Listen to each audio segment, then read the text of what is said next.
High বন্ধুরা, আপনাদেরকে আমার ইউটিউব চ্যানেলে স্বাগত জানাই। আজকে থাম্বনেলটা দেখে তো বুঝেই গেছেন আজকে কি নিয়ে ভিডিওটি। আরবিআই এর পক্ষ থেকে একটি বিশেষ বড় ঘোষণা করা হয়েছে যে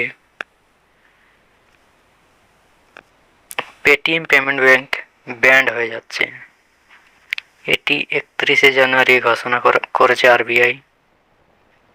এর পেছনে অনেক কারণ আছে, তার জন্য এই ঘোষণাটি করেছে। তাই আপনাদের সকলকে বলছি, যাদের পেটিএম পেমেন্ট ব্যাংক অ্যাকাউন্ট আছে, যারা পেটিএম এর ফাস্ট্যাগ ইউজ করেন, তারা সমস্ত ব্যালেন্সটি ইউজ করে নিন অথবা উইথড্র করে নিন। তা না হলে 29 তারিখের পর থেকে আর সেটি কোনো কাজে লাগবে না। সমস্ত টাকাটি বিফলে চলে যাবে।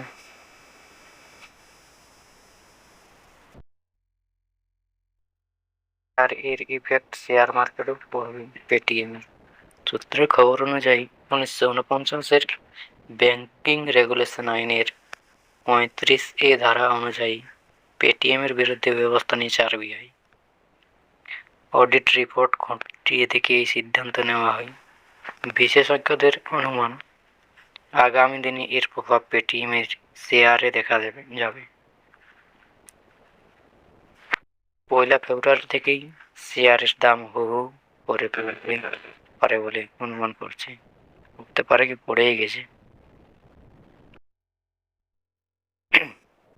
তাই যাদের শেয়ার আছে, শেয়ার মার্কেট থেকে কিনে রেখেছেন পেটিএম এর, সেগুলি যত তাড়াতাড়ি সম্ভব বিক্রি করে দেবেন, নয়তো আরো নিচে ডাউন হয়ে যাবে।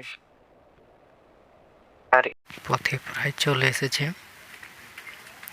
29 ফেব্রুয়ারির পর থেকে পেটিএম পেমেন্ট ব্যাংক সম্পূর্ণভাবে বন্ধ হয়ে যাবে।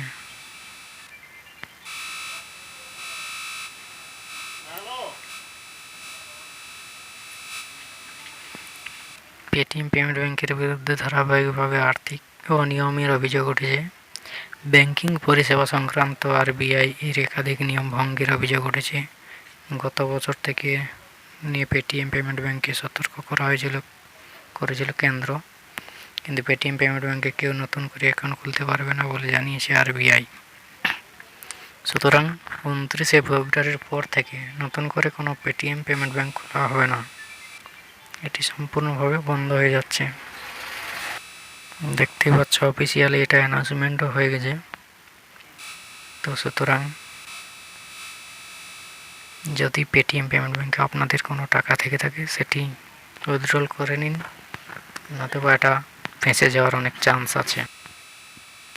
এটি 31শে জানুয়ারি অফিসিয়ালিভাবে ঘোষণা করা হয়েছে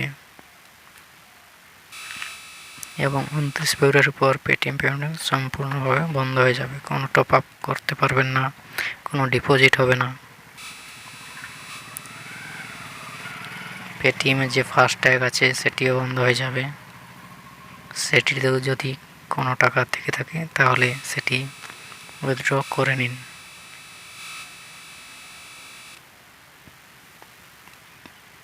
এর পাশাপাশি পেটিএম পেমেন্ট ব্যাংকের কোম্পানি তথা 197 কমিউনিকেশন এবং পেটিএম পেমেন্ট ব্যাংক টার্মিনেট করে দিয়েছে রিজার্ভ ব্যাংক কর্তৃপক্ষ। কেন এমন পদক্ষেপ নিল রিজার্ভ ব্যাংক, চলুন সেই আলোচনায় আসা যাক।